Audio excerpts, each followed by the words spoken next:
If you're just joining us, we're at about T-minus 16 minutes until our fourth human flight.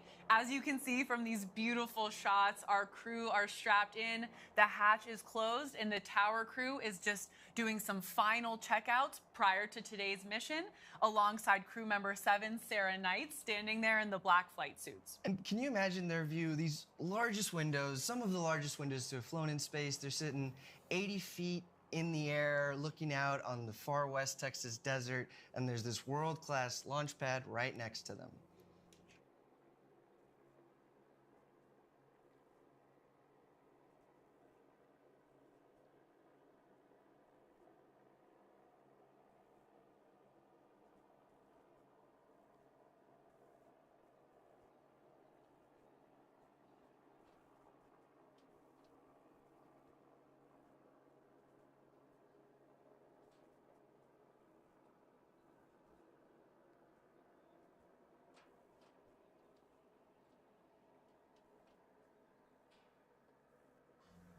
Crew member 7, Sarah Knight, waving to the crew as she departs the tower. I think I saw a thumbs up.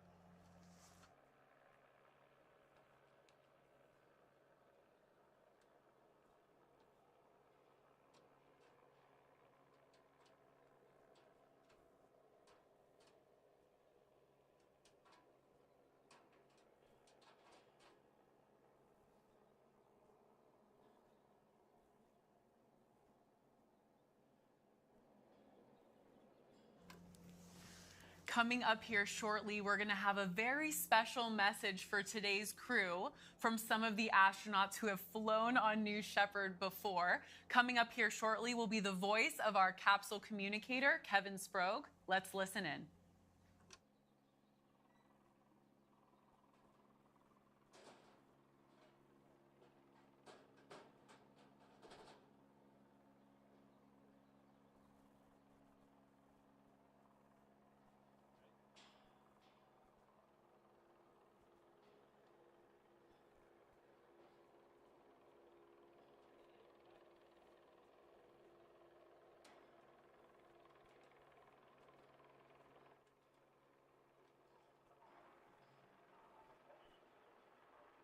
Crew, the NS-19 crew, who called themselves the Original Six, and they wanted to wish you well, the Roaring 20s, on your flight to space.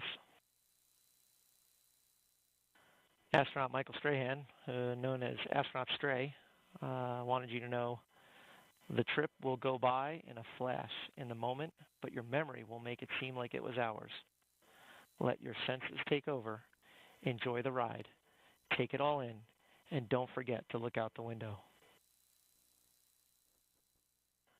Astronaut Weezer, Laura Shepard Churchley, wanted you to know you are confident to go because you have had the best training for this magnificent experience. The force you feel on launch is like being in the fastest car you've ever been in, and the pressure on your chest is great, but endurable. Weightlessness is heavenly. The 6Gs you feel on the way back home are thrilling because you won't ever feel that amount of pressure on your body again in your life. Try lifting your arms off the armrest when you're under 6G. This is the best ride you will ever have, but it's way too short. Have a blast.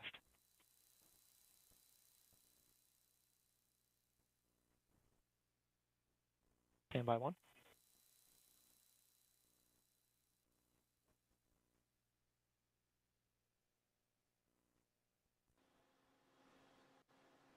First step, blue control. We're getting ready to go escape enabled.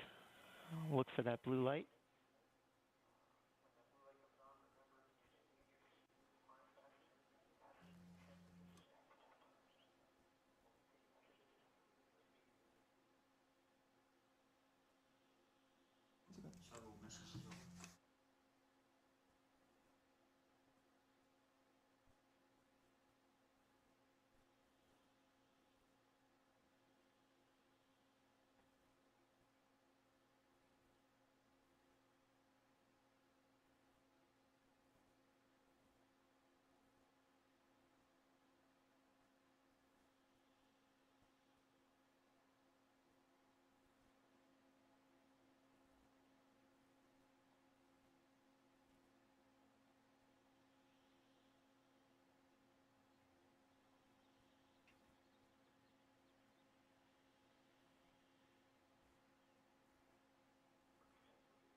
Taylor wanted you to know you are about to see the universe as it truly is. Thoroughly enjoy the experience, and then take this gift of perspective to help make a better world for all of humanity.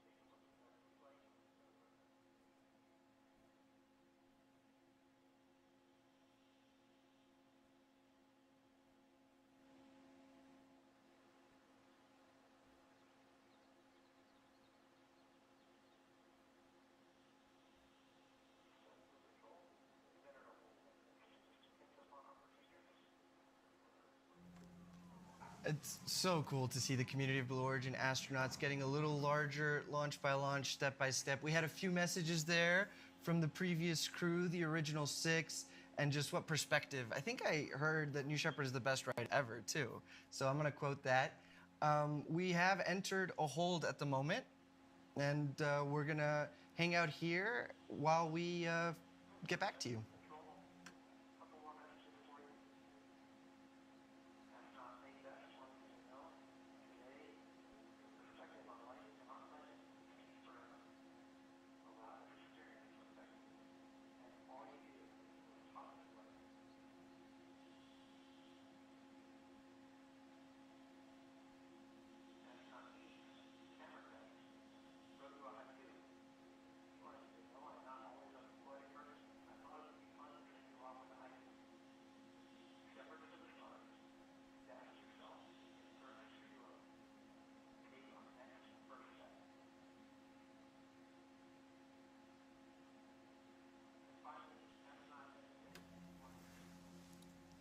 Thank you for joining us for our 4th human flight. Our crew is buckled into the capsule. We're in a brief hold here, but New Shepard did just hit a big milestone in today's operations and went escape enabled. Eddie, tell us about the significance of this moment. That's right, Jackie. Escape enabled is a pivotal moment in our flight preparation. Earlier, we talked about the full envelope escape system that we've thoroughly tested here in West Texas, all the way from the launch pad to max Q to near apogee escapes. So this system enables our mission assurance today, and so they've got a lot of roomy space in the capsule, 15 cubic meters to float around, but they will be protected the entire time by this escape system. Of course, safety is at the center of everything we do here at Blue Origin. We'll be right back.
Thank you for joining us today for fourth human flight. We remain in a brief hold here, but you are getting some beautiful views of Van Horn, Texas in the background from our amazing camera crew.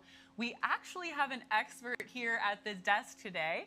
Eddie lived in Van Horn and worked at Launch Site 1 for a large part of his career at Blue Origin, many years. Eddie, tell us about your time at Launch Site 1, living in Van Horn in this amazing and special community. Yeah, no, thank you, Jackie. I've been so lucky to have started my career here at Blue Origin at our West Texas Launch Site 1, working on the West Texas test stands. You know, Van Horn is really in the middle of nowhere, West Texas, but it's a slice of home for me and for us at Blue Origin. We moved to Van Horn in 2006. Our founder, Jeff Bezos, gave the scoop to the Van Horn Advocate all those years ago that we were going to be here, that they would hear the roar of our engines and see the beautiful flying vehicles go to the edge of space and back. Now that operation has changed since 2006. We've grown a lot.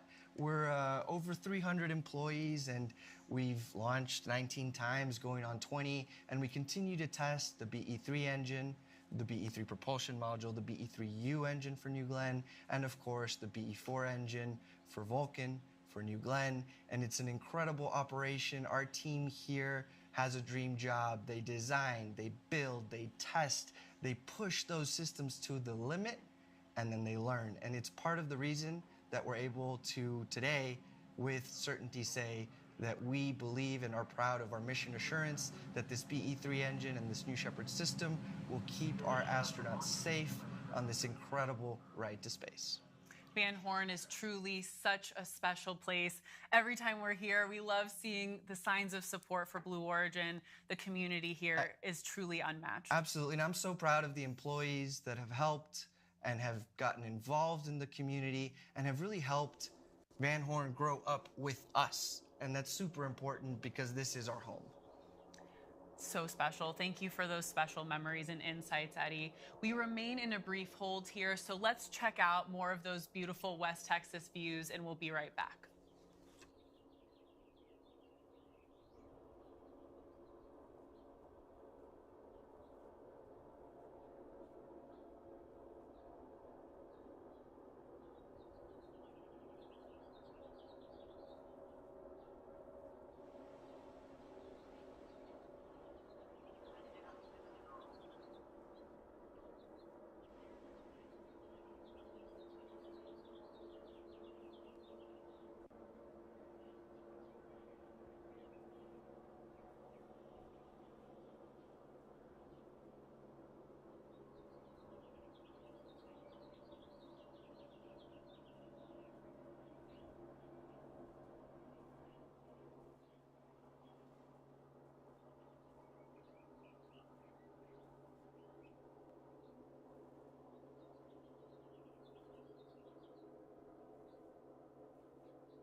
As you can see, we currently remain in a hold while Mission Control makes sure all systems and weather are aligned for today's flight.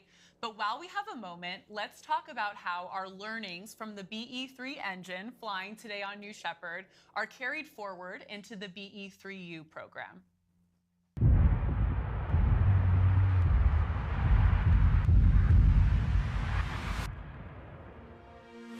Here at Blue Origin, we're building the next generation of American-made rocket engines. And liftoff. We picked hydrogen for New Shepard so that we could get the learning that we needed for our ultimate orbital launch vehicles. We need the performance from hydrogen for the upper stage. The BE3PM engine is highly reusable, human-rated. It provides a really good opportunity for us to practice. Since we've been able to fly BE3PM on multiple New Shepard flights, we learned a lot about how to operate a hydrogen-oxygen engine. So now we have taken the BE-3PM design and optimized it for use in space as a second stage engine for New Glenn. We call it BE-3U. The BE-3PM is about 110,000 pounds thrust, and the BE-3U is 160,000 pounds thrust. There's 7 BE-4s that are the booster engine for New Glenn. The BE-3U engine is the upper stage engine, so at about 200,000 feet of altitude, it lights off and takes the payload into orbit.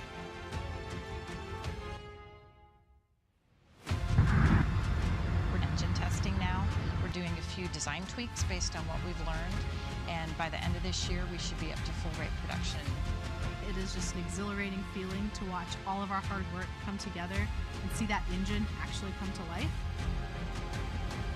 One of the reasons I came to Blue after a career of doing engines is just the numbers of engines we're doing. We're supporting research, production, flight. That's unique to Blue.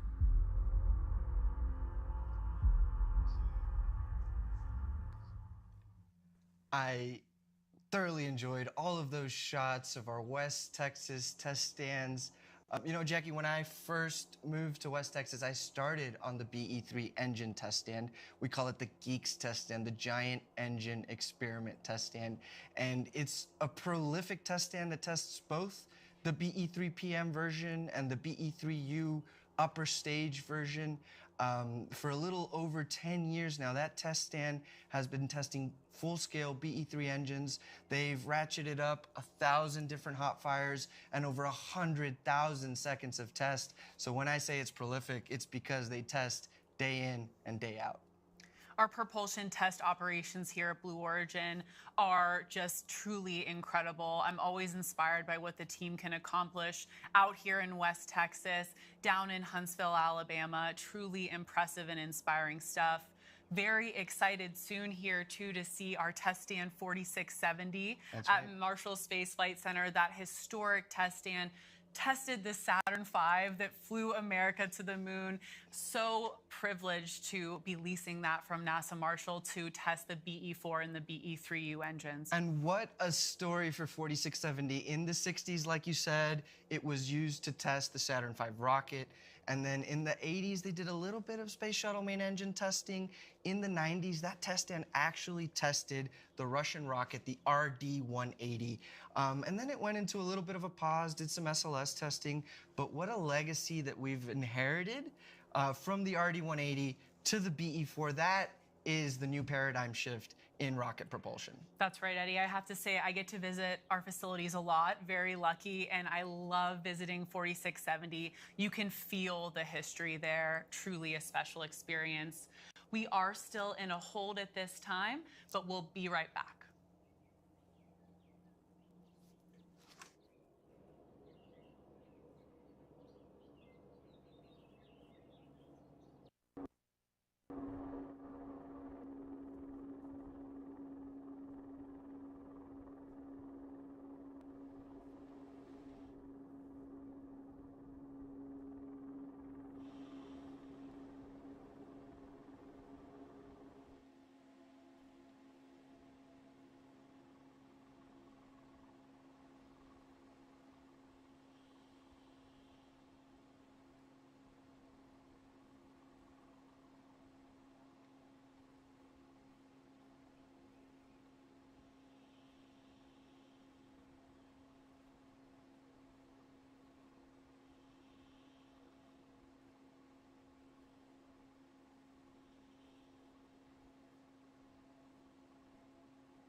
We remain in a hold in our countdown today to make sure everything is ready to fly. While we have a moment, let's talk some more about safety, of course, our #1 priority at Blue Origin.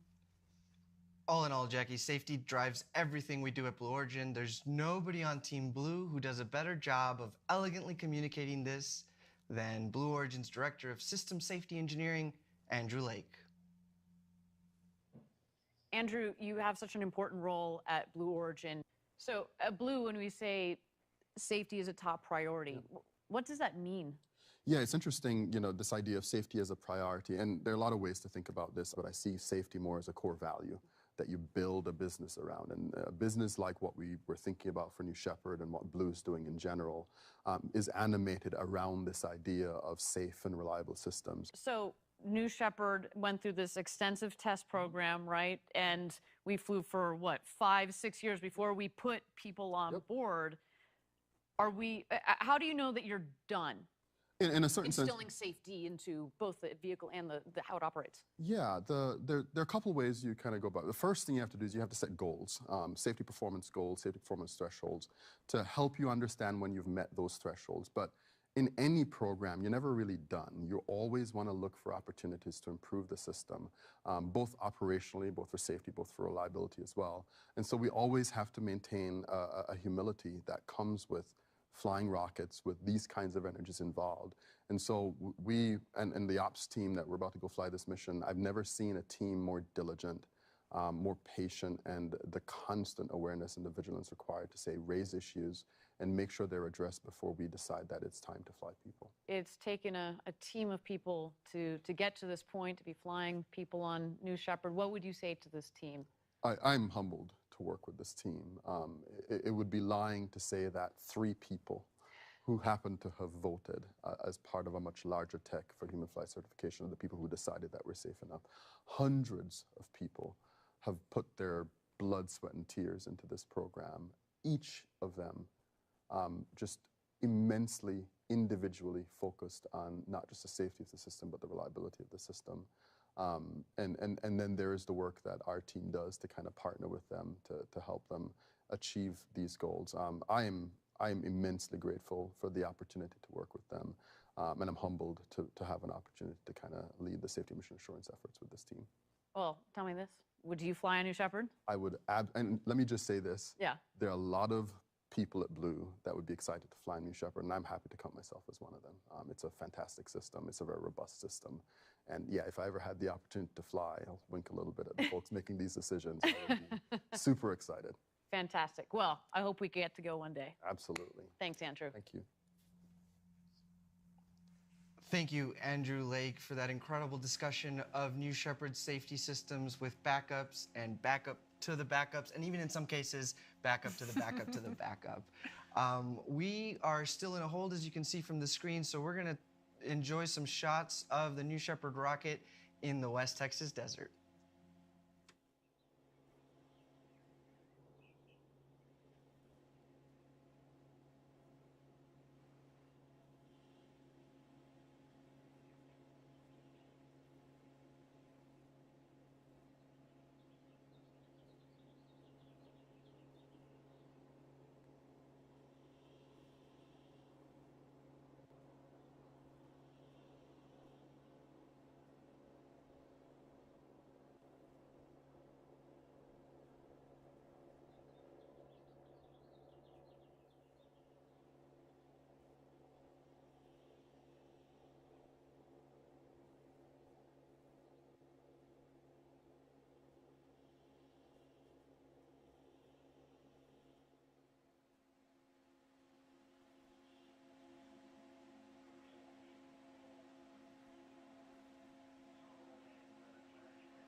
While we have a moment here, let's talk about New Glenn, our orbital program.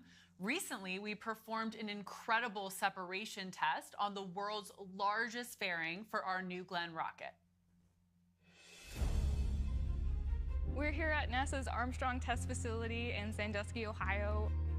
We took the fairing from New Glenn, the world's largest fairing, to the world's largest vacuum chamber. It's the only place in the world that we can test out this fairing in an environment similar to what the rocket will be seeing in space. Payload fairing is the nose of the rocket. Inside there is the satellite. The payload fairing's job is to protect the satellite as we ascend through the atmosphere. This is the largest structure that has ever been tested here. The New Glenn fairing is 72 feet tall. So when we put that on top of the 26-foot test stand, we're taking up 98 feet of vertical space in the 120-foot chamber. This jettison test is a huge milestone for us. We'll be firing ordnance that will separate the fairing within the chamber. When it separates, the fairing is going to create this huge breathing motion, and we want to make sure the edges aren't going to come in and hit the payload. This test is important because it helps us qualify the payload fairing and prove out that we actually do separate as designed. So we'll be looking at things like deflections and stresses. We have done a lot of component level verification. This is really the culmination of putting all those things together. All cameras are up and waiting trigger. And it's going to all happen in a split second. Firing in 3, 2, 1, fire.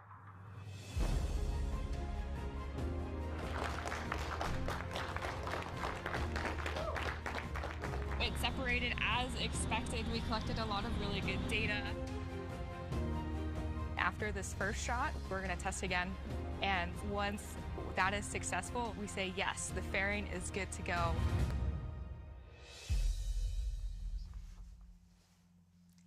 It is so amazing, Eddie, to see New Glenn hardware in test. These moments are so incredible along this road to space, and it's very special.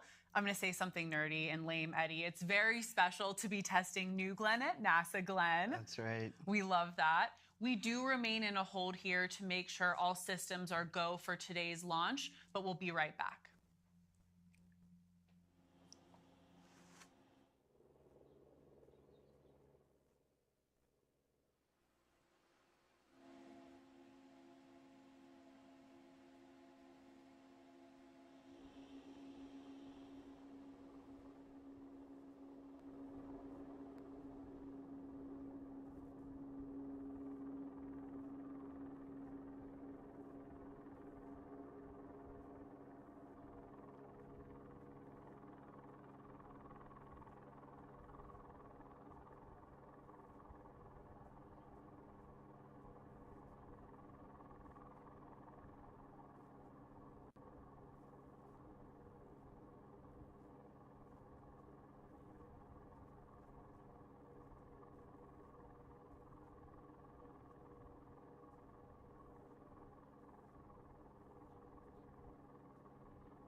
We remain in a hold here while Mission Control ensures that all systems are a go for launch. While we wait, let's talk about an exciting new project at Blue Origin, Orbital Reef.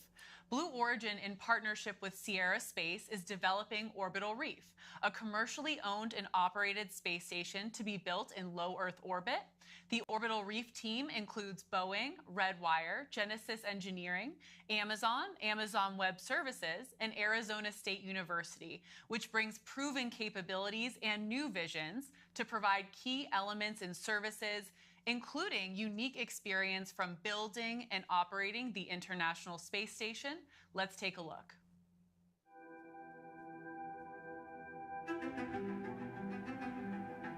There have been dreams for a very long time of robust commercial activities in space with growing populations and so forth.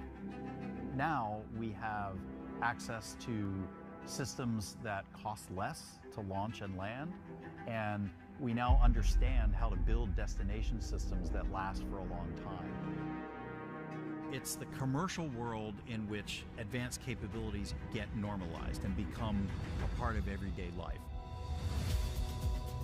Orbital Reef is a full-fledged commercial space station. Think of it as a village. Think of it as many different organizations and people in their own parts of Orbital Reef doing their own activities, where all types of companies can come together and do research and/or production, and also provide opportunities for tourists to come and just experience what space is like. It's an ecosystem that will allow ideas to grow, to germinate, whole new fields and areas of economic arena, new science that we can't even imagine now.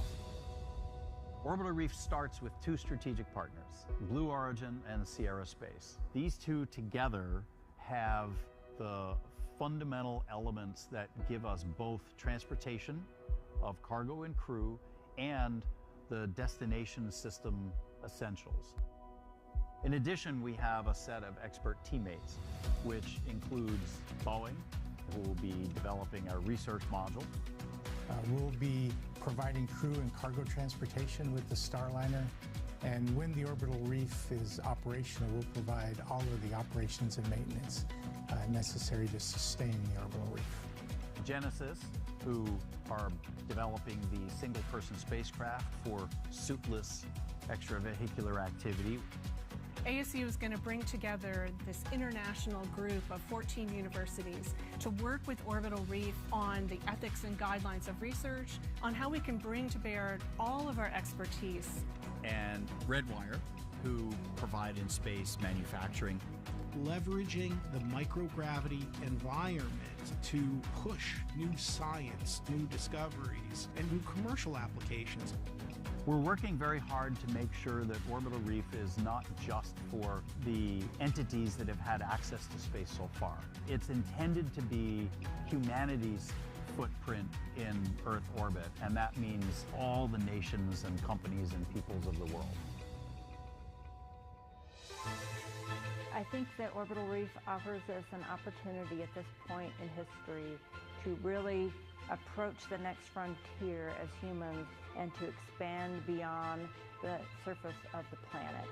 Maybe there's a company that wants to manufacture materials in space. Maybe there's a school that wants to send an experiment up. Maybe there's a nation that's ready to send someone into low Earth orbit to inspire their entire nation. It's limitless, the implications of microgravity research, development, and manufacturing. Every aspect of our life, of industry, of science, will be impacted by the discoveries that we make on Orbital Reef. This unique environment that's only a couple of 100 miles away from us is both transformative and accessible. It's incredibly exciting.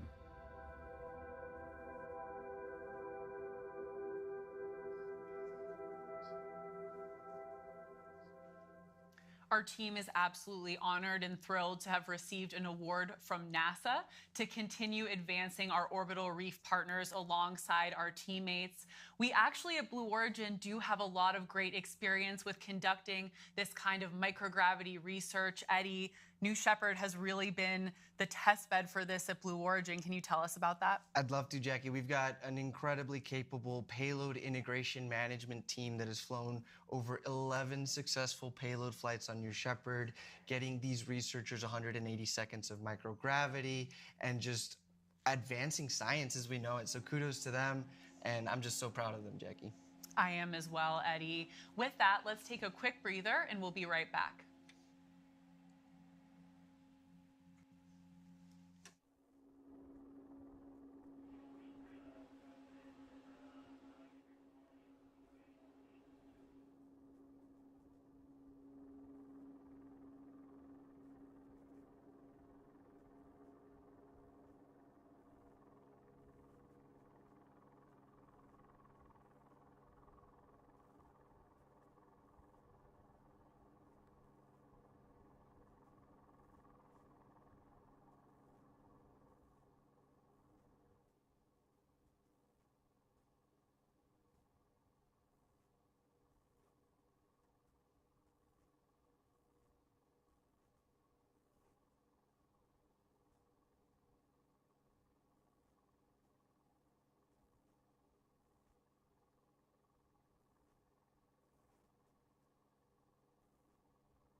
Thank you for joining us for our 4th human flight, and thank you for sticking with us throughout this hold.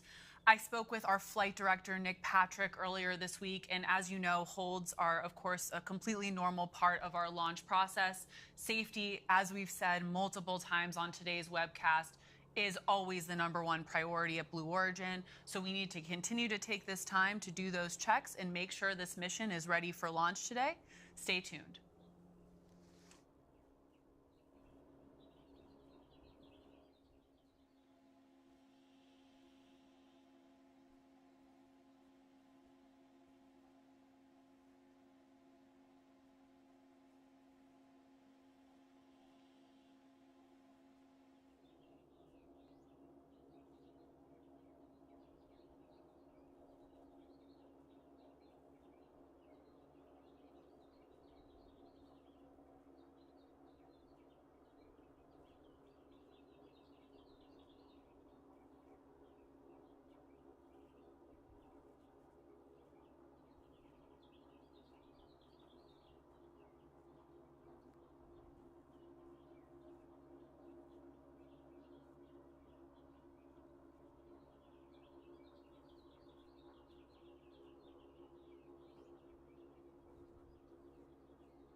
Thank you for joining us for our fourth human flight. As you may have seen on your screen, we did release the hold on the countdown clock.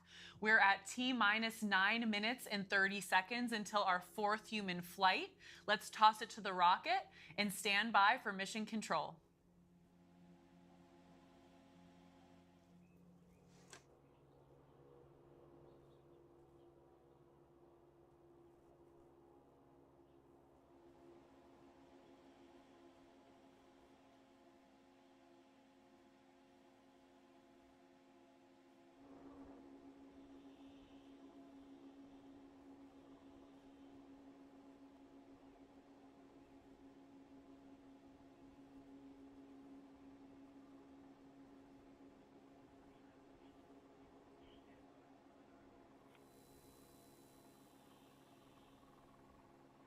All stations, this is the flight director on Channel 1 and UHF voice for the go pull for terminal count and launch.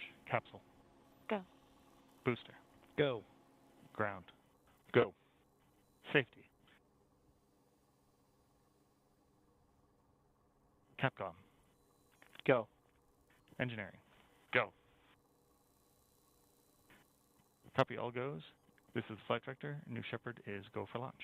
Booster, commence the terminal count. We'll go flight. As you just heard, we are go for launch for our fourth human flight. We're so excited for the Roaring 20s crew. Let's take a moment and take in the sights and sounds from Launch Site 1 as the minutes tick down on the launch clock here in West Texas.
Okay, as we tick down to launch, Eddie, can you take us through today's New Shepard flight profile? I'd love to, Jackie.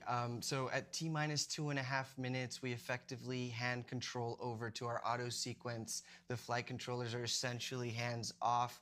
The rocket then gets ready to light the BE-3. Ignition happens at T0, followed by bootstrap and throttle up. Liftoff occurs at T+7 seconds, and that BE-3 engine powers the New Shepard vehicle through the atmosphere. Just before 1 minute, the vehicle reaches max Q, that's maximum dynamic pressure, the point of maximum stress for the structure. At 2 minutes, that main engine shuts off. We call that MECO, and at 2.5 minutes, the New Shepard vehicles separate into two, and the astronauts are free to float about the cabin. The PM reaches apogee at 4 minutes and starts to re-enter the atmosphere due to Earth's gravity. The fins steer back to the landing pad. The drag brakes deploy. The engine restarts for a nice, soft landing. Meanwhile, the astronauts were able to enjoy some microgravity time because the gumdrop shape of the capsule was much slower to re-enter. As that capsule pierces the atmosphere, we see drogues, we see mains, and shortly thereafter, the terminal deceleration system that causes the capsule to land on a cushion of air, that poof of dust. Touchdown, welcome back, astronauts. I'm so excited. Thanks, Eddie. We're just about T-minus 5 minutes until liftoff. The 6 people on that live rocket are getting close to launching to space. Let's check in with them on the pad.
We're just under T-minus 4 minutes to launch of the Roaring 20s crew. Eddie, you've been so lucky to be down here in West Texas for many a launch. What's happening across Launch Site 1 at this point when we're so close to liftoff? Well, Jackie, it all starts at Mission Control. They are focused with final preparations, and it's a laser focus. They are there working through their steps, making sure that their systems are ready for launch. And we're just moments away from that here.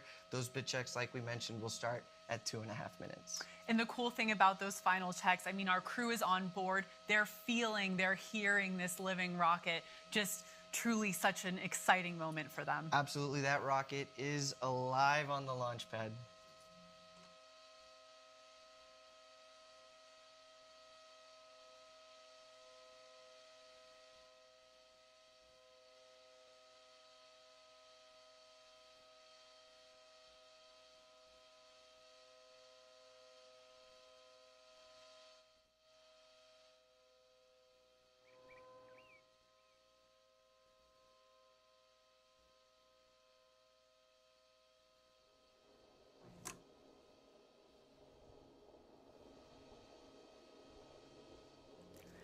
Thank you for joining us. As you've noticed, we've just entered what we expect to be a very brief hold here, just a few minutes. Stay tuned.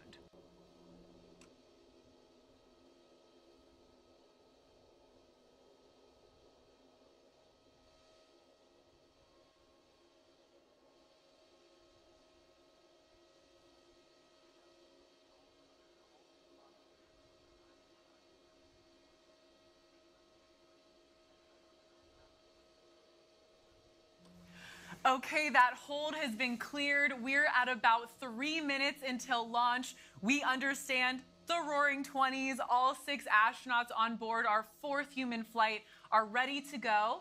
Let's watch and listen as New Shepard goes through those final checks and revs up for today's flight.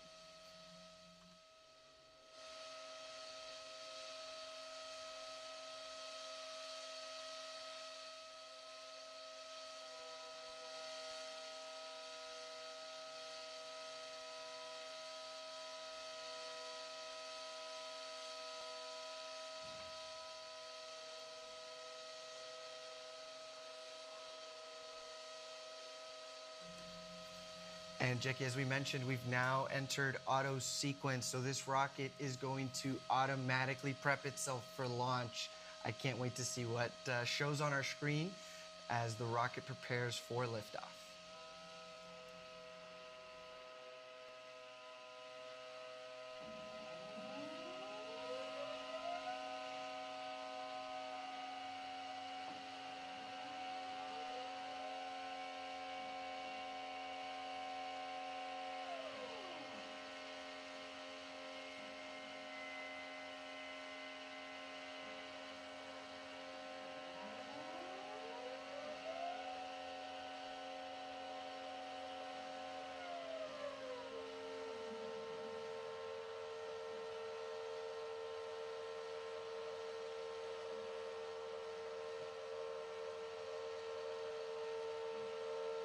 With just under 90 seconds to go, those aft fins at the base are actuating, going through their bit checks.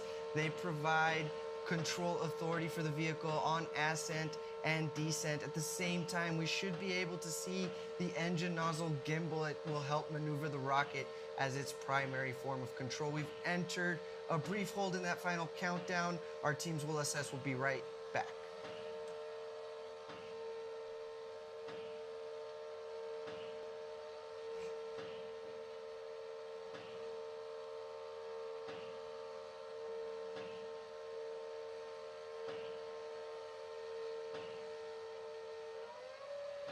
That hold has been released. We're at about T-minus 1 minute to liftoff.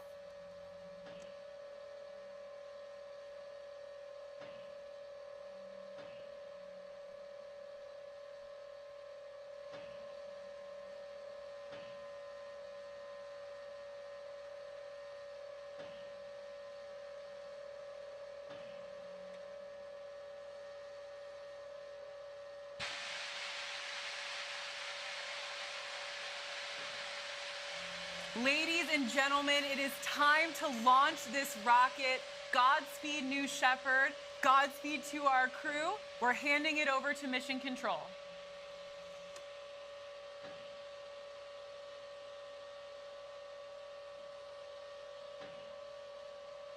T-minus 10, 9, 8, 7, 6, 5, 4. Command engine start. 2, 1, 0. Ignition.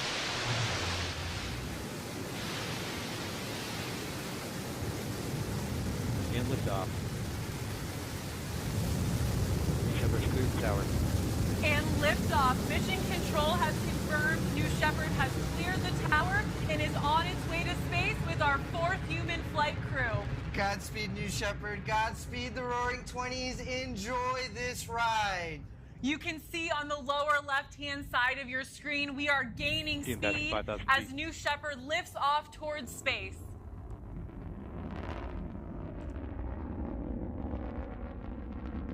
feet. That beautiful burn on that BE-3 engine, lifting New Shepard towards space. As we hit T plus 55 seconds, we will enter max Q, the point where aerodynamic stress on the vehicle is at its maximum. We just confirmed max Q, and that BE-3 engine doing some work, 8,000 horsepower equivalent of it, to produce 110,000 pounds of thrust on its way to space.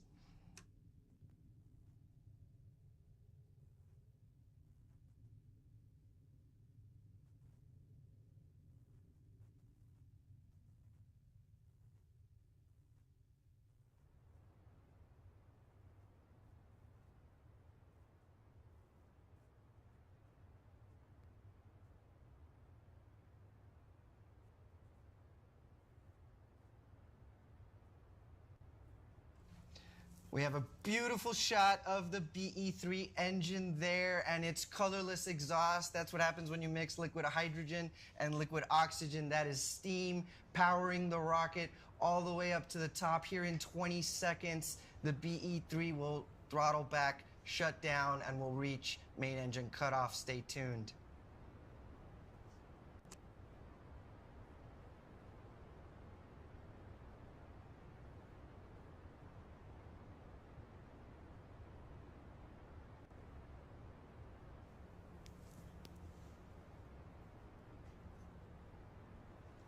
There it is. Miko, way to go, BE-3. Thank you for powering our astronauts to space. That was our main engine cutoff. Shortly here, we'll see separation of the crew capsule and the booster.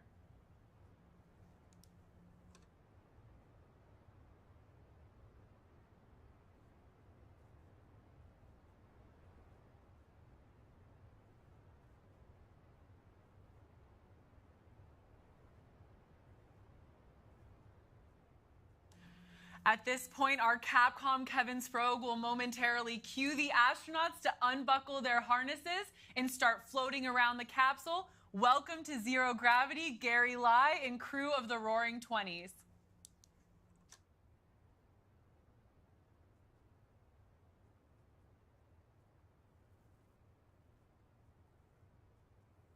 Beautiful shot there of the two separate craft. George Neal, Sharon and Mark Hagel, Jim Kitchen, Marty Allen, and Gary Lai. Welcome to Zero G. Let's listen in as they float about the crew capsule.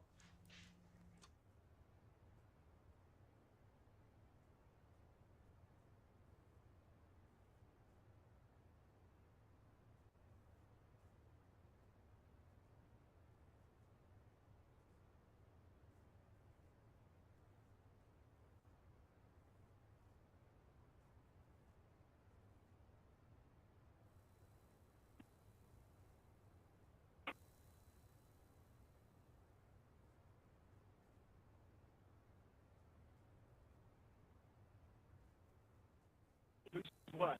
What? All right.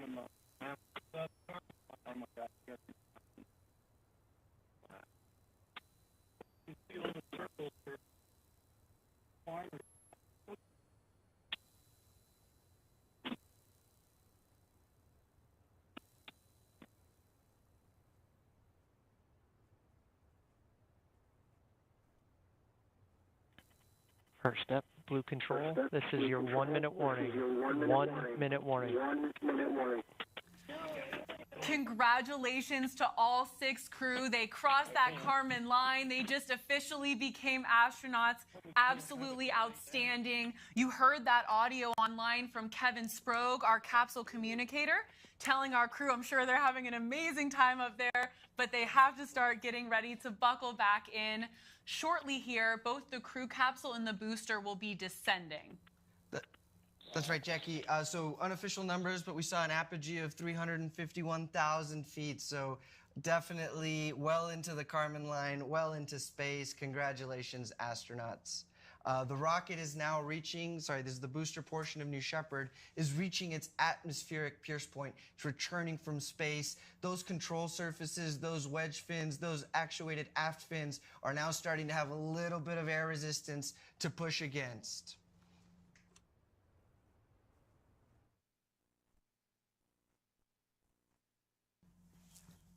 The booster will reach its maximum re-entry velocity, which is just under Mach 4. That's 4 times the speed of sound. And it's an incredible booster shape coming back down over the West Texas desert against those Texas blue skies. This is the fun part.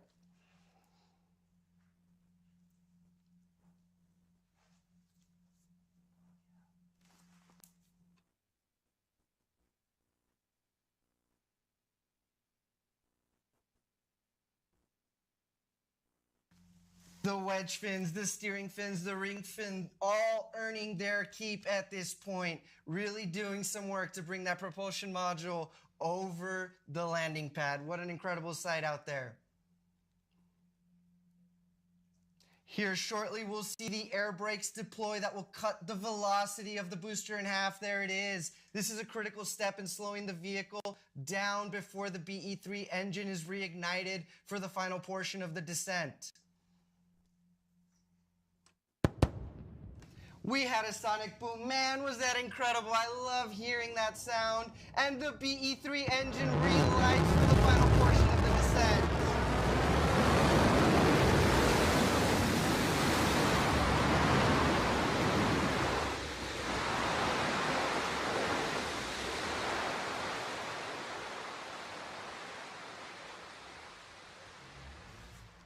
Touchdown, New Shepard. Welcome back to Earth. What an incredible feat of engineering required to bring this rocket back safely, reuse it. All I can ever say, Jackie, is wow.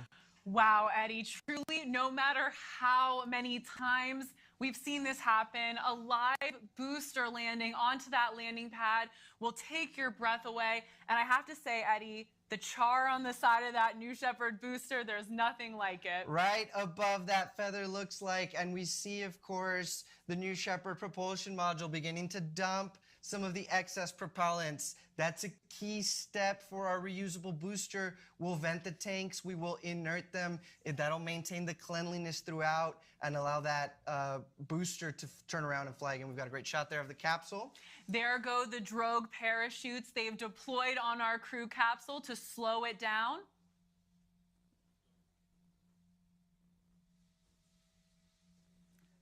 And there go those main parachutes. Those 3 mains will slowly inflate to help slow down the return of the crew capsule. While the parachutes are, of course, essential to provide a gentle touchdown for the crew capsule, New Shepard also has that innovative retro thrust system to make our touchdown even smoother for the Roaring '20s crew flying today.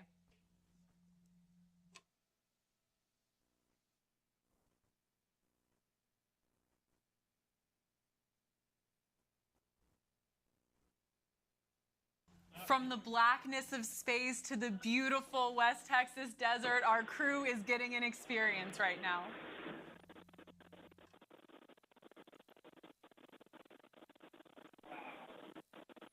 That was a quick 10 minutes.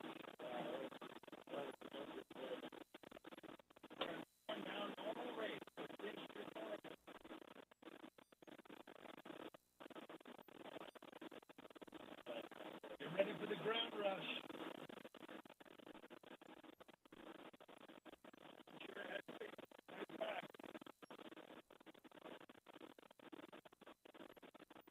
First step, blue control. Stand by touchdown. Stand by touchdown.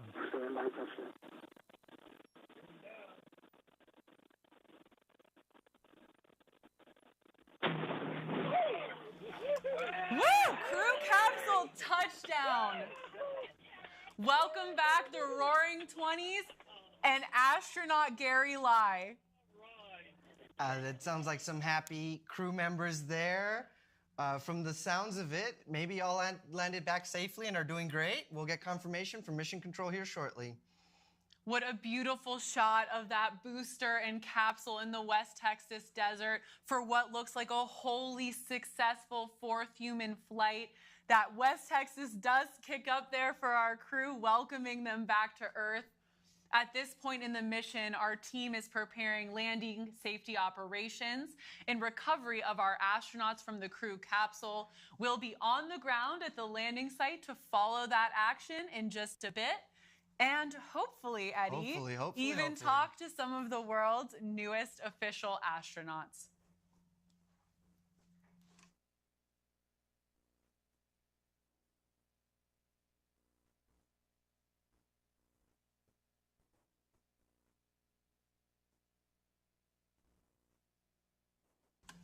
Waves from our crew members looking great back here on Earth through those beautiful windows on New Shepard. And live footage of 2 reusable spacecraft next to each other. What an accomplishment. Congratulations, Roaring 20s. Congratulations, Team Blue. What a day today. Just a truly incredible moment. Our astronauts have returned home safely. Our crew team is on the way out to recover them from the capsule. Wow. What a day. As we've mentioned, it appears to be a safe launch and landing, so absolutely kudos, congratulations to the mission team and Mission Control for really pushing through it, staying determined on that long-term vision of flying people to space today.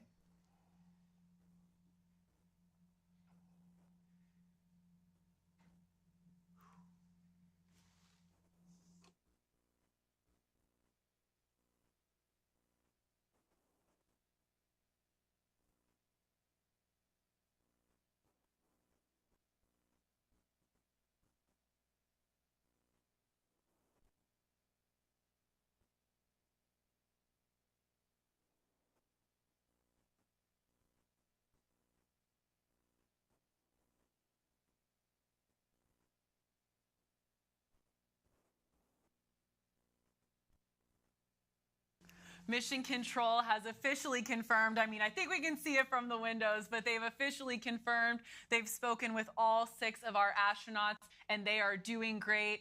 Our crew has put the roaring in New Shepard 20. I think it is safe to say here today, Eddie, absolutely thrilled for these 6 astronauts.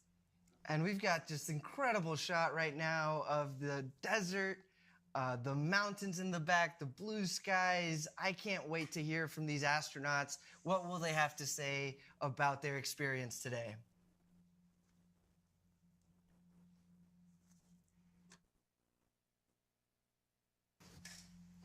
And there's our recovery crew racing through the desert out to the waiting crew capsule. Our recovery team will safe the capsule and ensure that the astronauts are ready to disembark. Shortly thereafter, they'll be followed by their friends and family. Eddie and I know they can't wait to give them a big hug and welcome them back to Earth. For the friends and family in particular, a moment of anticipation before they welcome their astronauts back to Earth with warm hugs, kisses, and just celebration.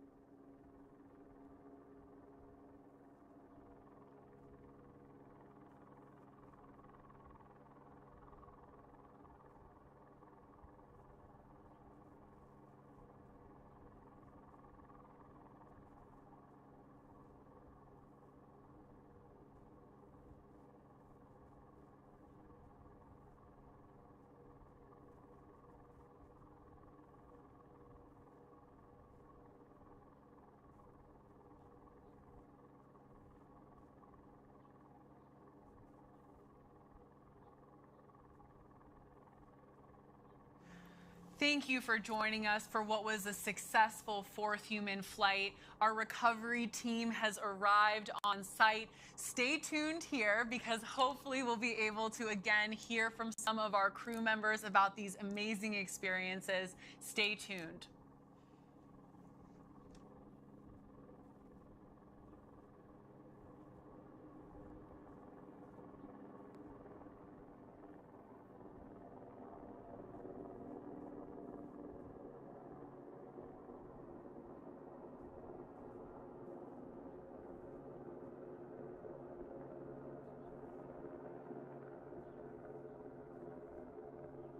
There's crew member 7, Sarah Knights, racing over to wave to the world's newest astronauts. Get that thumbs up from all 6 on board.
The Roaring 20s crew is back, and there you see our crew member 7, Sarah Knights, with those stairs getting ready to open the hatch here in just a few moments.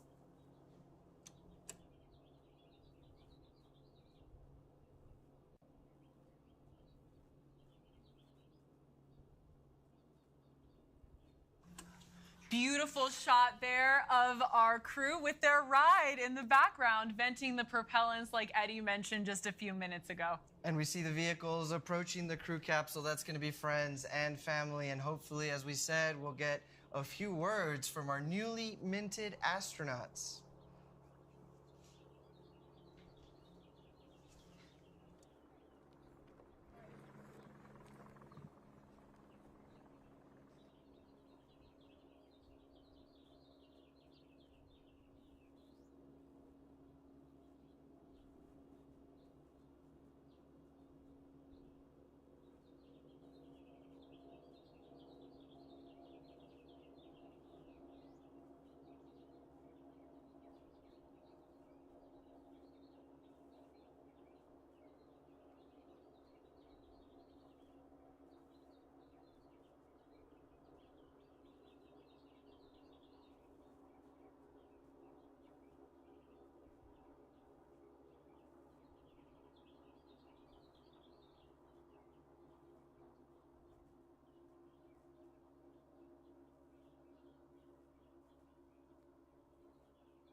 And we'd be remiss to not mention huge kudos to our crew member 7, Sarah Knights, down there about to open the hatch. Our capsule communicator, Kevin Sprague, that was with our crew through the duration of their flight. Just an amazing role this crew member 7 does, shepherding our crew through this entire experience from astronaut training to touchdown. That's absolutely right, Jackie. It's why we call it Crew Member 7. We, Team Blue, through Sarah and through Kevin, ride with these astronauts to space and back, and we're with them every step of the way.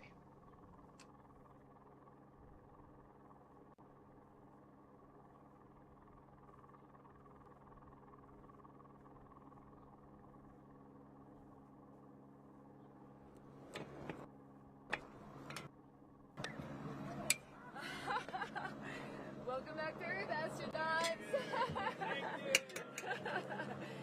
Okay, when you come out, watch your step down. There's kind of a lovely statue. Come on out. The hatch is open. Welcome back, Gary Live. George Niels, congratulations. We should also have, there's Jim Kitchen with the 194. Congratulations.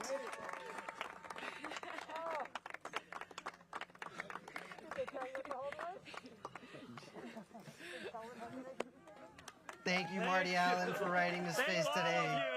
As we promised, allergies did not hold Marty back today. And there's Miss Sharon Hagel with the fist pump. Congratulations. And last but certainly not least, Mark Hagel. Welcome back, Mark.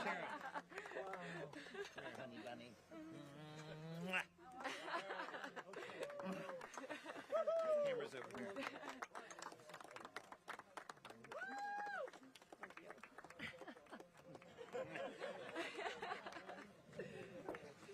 Whoa.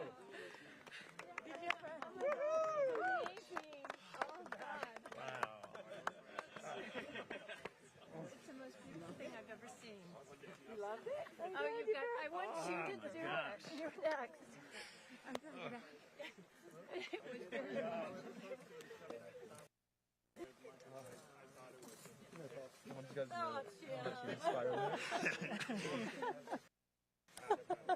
I don't know that I could even, words could do that justice. You just have to feel it. How was it going up for you? Was it everything you'd hoped for? Was it everything you'd expected it to be? It was different. I mean, I don't know, because I've never been in the centrifuge, so I mean, you know, I felt my skin pulling taut, and I think more dramatic than even the 0G was the throttle back from 3G. You know, when we throttled down, I felt like I was writhing there. And even the entire time I was in 0G, I felt like I felt like I was falling towards the ceiling. So it was intense, and I did get a little bit of a feeling of vertigo. Really? So, okay. Yeah. And I know most of the astronauts have said in the past that they haven't felt nauseous. I did feel a little bit of nausea for sure. Yeah. What about the windows? Oh, yeah, it was like being outside. It was like being. Wow, that's so good. Absolutely. It was a beautiful, clear day. I don't know exactly what we were seeing, but we were seeing.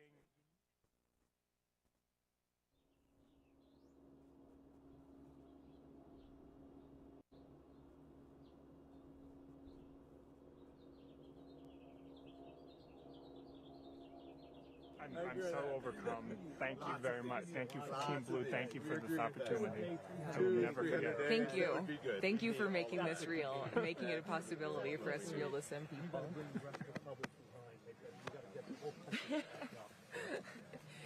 It happened. I was worried there. 45-minute hold. We were only supposed to have a 30-minute hold, and then we struck.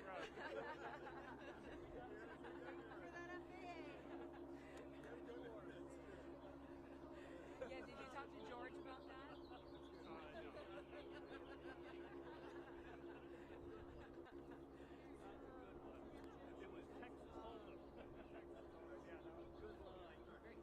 Do you want me to put this on? Thank you so much. Jim, show me what do you have here? Yeah, this is we were joking 193 in space. It was scary on the line.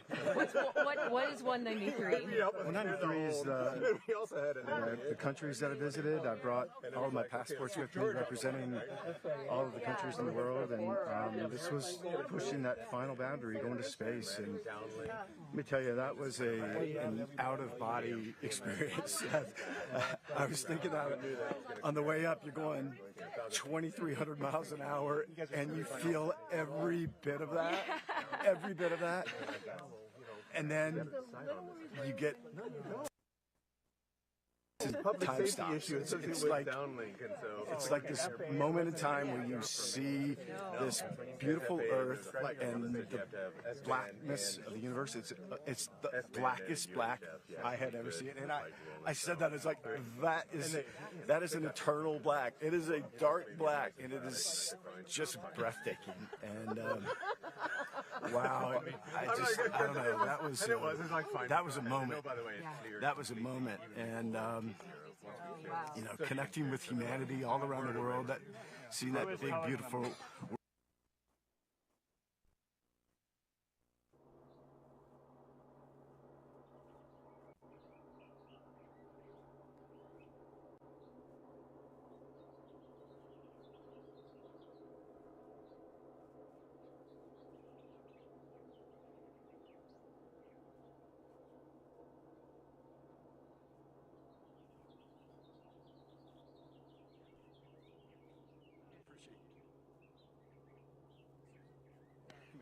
Go Tar Heels! Yes, go Tar Heels. Reaching for the yeah, right. Here's your hat. Yeah, here. I'll hold it. You got this. Okay. All right. I love you. Amazing words from their incredible experience. So special to hear from our crew. Also coming up here shortly will be our special astronaut pin ceremony. Stay tuned for more.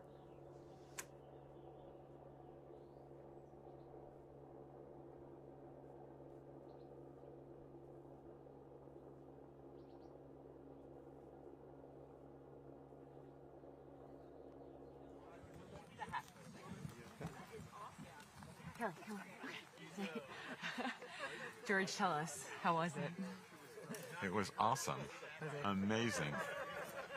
You cannot be put into words. As soon as we got above 100,000 feet, you saw the sky getting darker, and when it turned to pitch black, it was just gorgeous.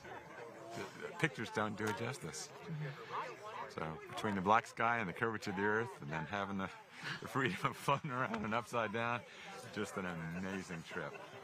Just thrill of a lifetime. That's fantastic.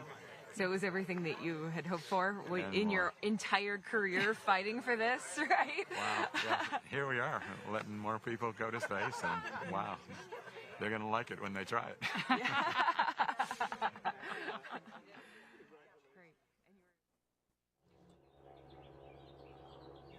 And there you have it from Dr. George Neal himself. Pictures don't do it justice. You'll just have to see it for yourself. That's right. And George, what an amazing, amazing moment for him. He's been a public servant his whole career, advocating for the commercial space industry, and to have just become an astronaut himself on a commercial space flight, what a moment.